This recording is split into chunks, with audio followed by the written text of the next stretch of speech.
Hi, my name is Bruce Nunley. Let's talk a little bit about the Pyle.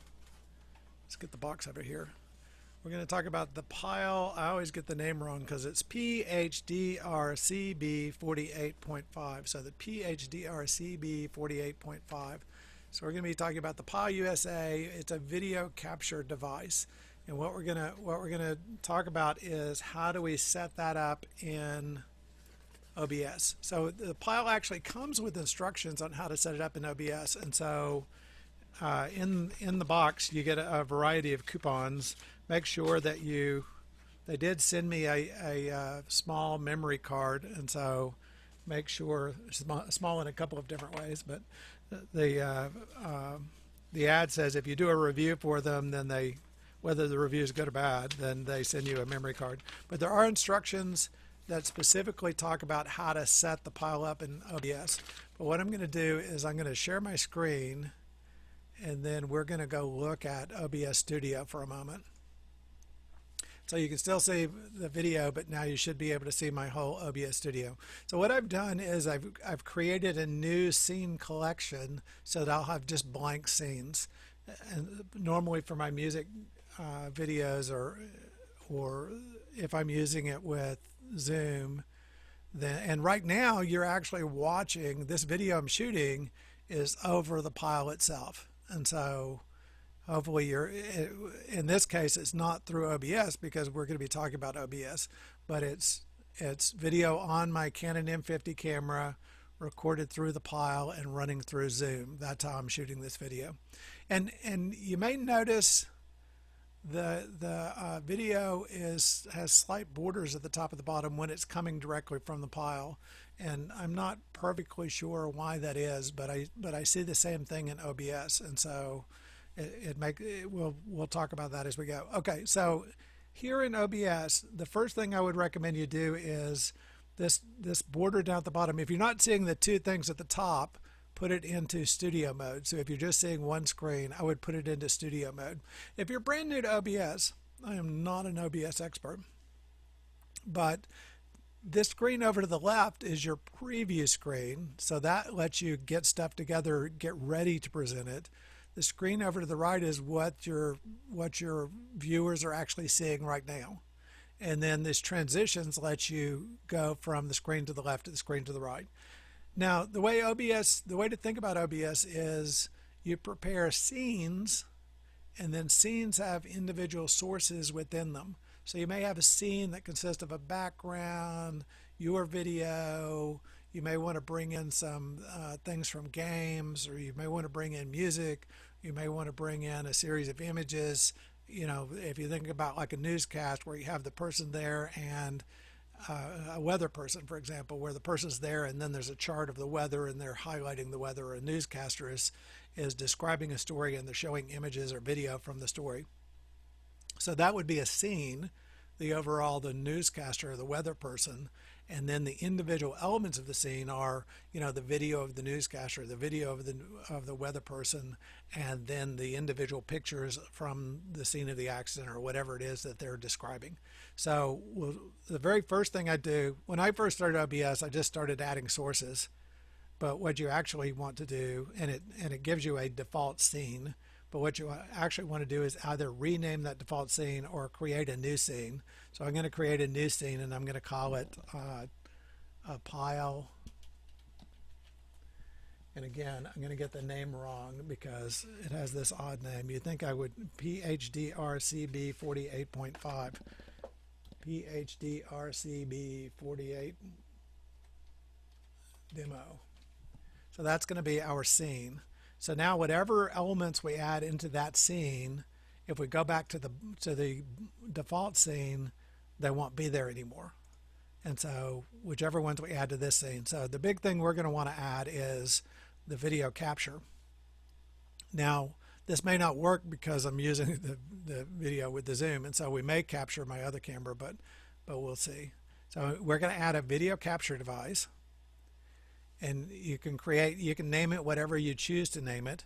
And so in this case, I'm going to name it the PHDRCB48.5. You could just name it the Pyle if you don't have other Pyle devices.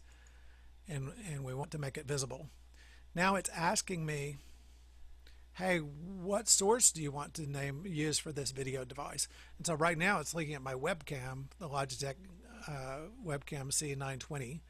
And so we're going to choose instead this EasyCap U3 capture. That's the one that is the driver for the Pyle, the EasyCap U3 capture. So it would have been nice if they had worked with EasyCap to rename it the Pyle.com capture and so on. But and I worry that when I choose this, it's not going to pull up video because I'm using the Pyle video with the camera. In which case I may stop, turn on my overhead camera so that we can use the Pyle.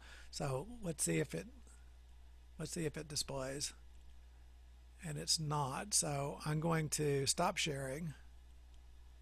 I'm going to switch my video on that we're looking at to the other camera, and then I'm going to go back and share my screen so that we're looking at the OBS, and then we're going to try and get the EasyCap U3. So now we're looking at the Pyle capture in the video. And the little video window up here to the side is showing you my Logitech capture. Okay, so this is the EasyCap U3 capture, is the driver that works with the Pyle. And so we can configure video, which it gives you, what that does is it gives you kind of some, you may not be able to even see these. So, but the big thing is choose default device custom, and then choose your resolution to be 1080 HD. And then the other thing they highlight is they say on capture audio, change it to output audio wave out. So those are the big things that they highlight in the instructions. Now here is my concern about this is, we've got the 1920 by 1080. Okay. Now this centers the Pyle video. The Pyle video looks great and very low latency and so terrific, but it centers it in the display. Now the canvas by default here is 1920 by 1080. And so since the source video from the Pyle is 1920 by 1080, I would have expected the Pyle video to completely fill up the canvas, but it doesn't, which gives me pause about whether, I'm not sure why that's the case. The video looks great, but I'm not sure why it doesn't completely fill up the canvas. And so I'll leave that for, I'm going to hold down the control button, and then, well, I'm going to hold down the alt button, and then I'm going to drag the corners of this box in to get rid of that black band. So I'm holding down the alt button and I'm dragging two diagonal corners, could be either two, and then I'm going to put it back up in the corner, and then I'm not holding down the alt button anymore, and now I'm going to fill up the display. So now I have a full display of just the Pyle video, full 1920 by 1080. And so it's still not showing on my display because, see, it's in the preview window, but it's not in the full window. And so if I click transition, then the preview window goes to blank scene. So the blank scene or the Pyle scene, and the window that's displaying, if I were sending my OBS out to stream or to record, the window that's displaying is now that full screen Pyle video. Now the other thing you'd probably want to add into with almost anything is an audio input, and what that lets you do is choose what device, and I have a number of different audio devices because working with the guitar stuff, but what that does is it lets you choose an audio device that you want to go to the output. And so if you want the audio coming through the Pyle to be captured, like you have a mic on your camera and you want that mic, then you would that's what this audio mixer is showing, is the audio through the camera. And then if you want, like I don't want to capture the audio through the camera because I want to capture the audio from my guitar mixer, then I use this audio capture to point at my guitar mixer. And so those are kind of the basics of how do you go from a blank scene. And then what I end up doing is adding a lot of other elements. And so I add a screen capture so that I can get my Guitar Pro up here. You might add a text file so that you have your name on the video display. You could add, you know, other elements to make your display interesting, but that kind of covers the basics. And so now for the zoom to use the Pyle camera, then I don't want the Pyle camera to be used by OBS. And so I'm going to click in OBS so that it's not using the Pyle camera currently, and then I'm going to try and switch the zoom back to EasyCap U3. But yeah, it won't switch over cleanly because the OBS was using the camera. And so I'm going to close OBS altogether and then start the video with the Pyle. And so now you see the video from the Pyle in Zoom. Now another device that you can get, which is interesting,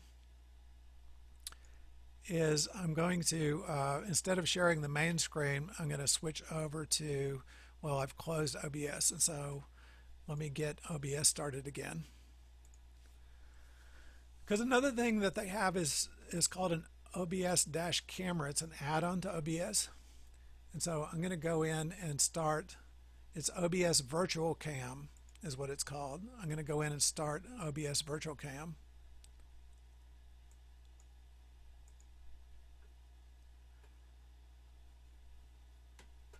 So I need to put together a scene.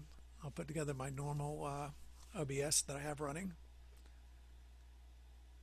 Let's go to a basic Guitar Pro scene. Now I'm going to go into Zoom and stop using. I'm going to switch back over to the Logitech camera.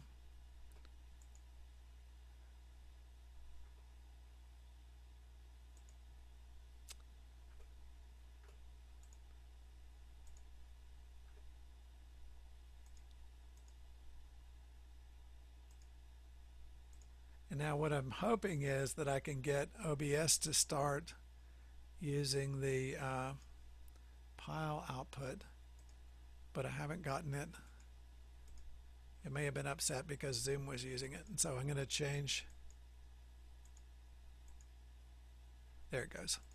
Okay, so now I have OBS running the Pyle input, and so Zoom is using the webcam. And so what I'm going to do now that OBS is running the Pyle input and has that running, and let's transition. I'm going to transition to a screen that has the Pyle running in OBS. And now I'm going to come back to Zoom and switch over, not to OBS, but I'm going to switch over to the OBS dash.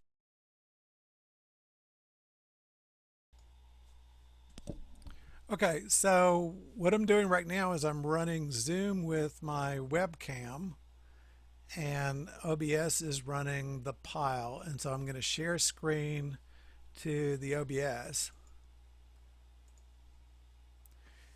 And there's an add-in for OBS that I've gotten called Virtual Cam. And so Virtual Cam has this setup, and you can find it in the OBS forums. But Virtual Cam has this setup.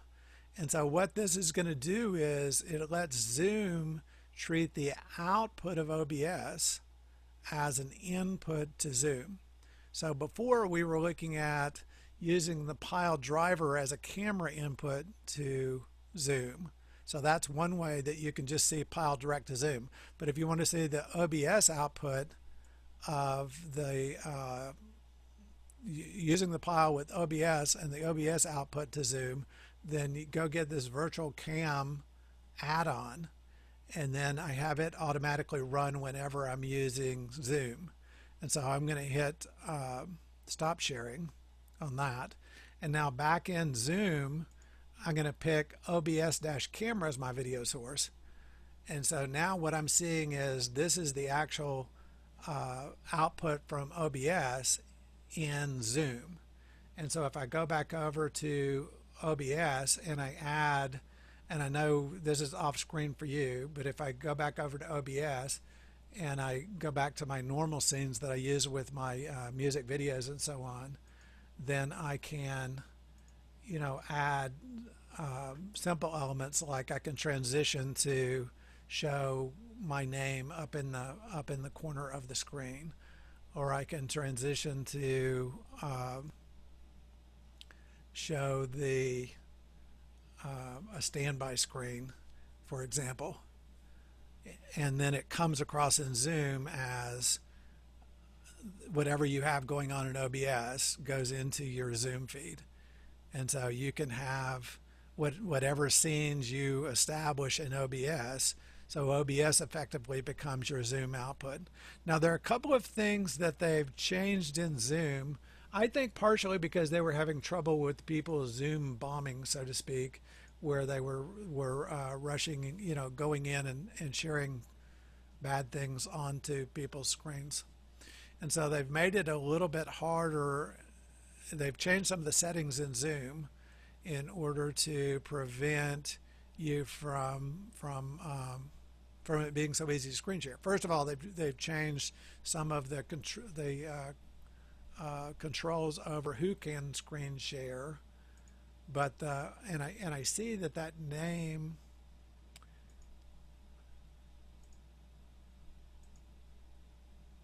So let's transition to that one. So they've changed some of the controls in Zoom so that it impacts who can screen share.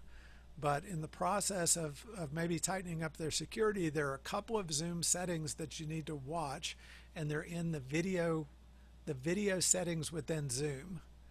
And so one of them is, as you go to video settings and then advanced, and then where it says video rendering method, change that. Don't let those be automatic. In other words, change video rendering method. Don't let it be automatic, and don't let it be flip mode. So change video rendering method to say DirectX 3D11, for example. Change video capture method to direct show, because that's what this OBS virtual camera uses.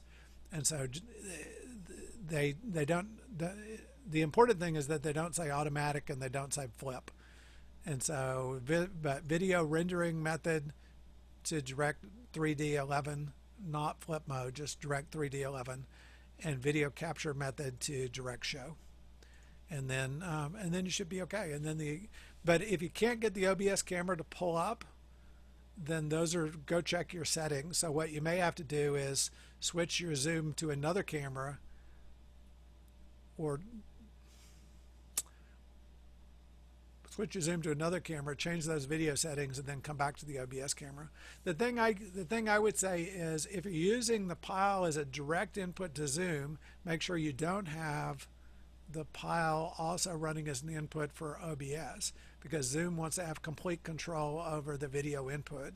And so if you're using your camera through the Pyle in OBS, then Zoom can't get direct control. The way I first learned this is I would just go close OBS and then use that video driver in Zoom. So if you're going to use a direct from the Pyle, that's that EasyCap U3 capture. But if you're going to use it from OBS, then you go tell OBS use the EasyCap U3 capture as a video input, and then you install the OBS virtual camera and start it from the tools menu within OBS, and then you change the source in Zoom to OBS-camera, which gets you the output from your OBS as an input to Zoom. So hopefully that's clear enough. I'm going to go patch together these two different videos so that maybe we can end up with one complete explanation. Anyway, good luck. Ask me if you have any questions. Thanks.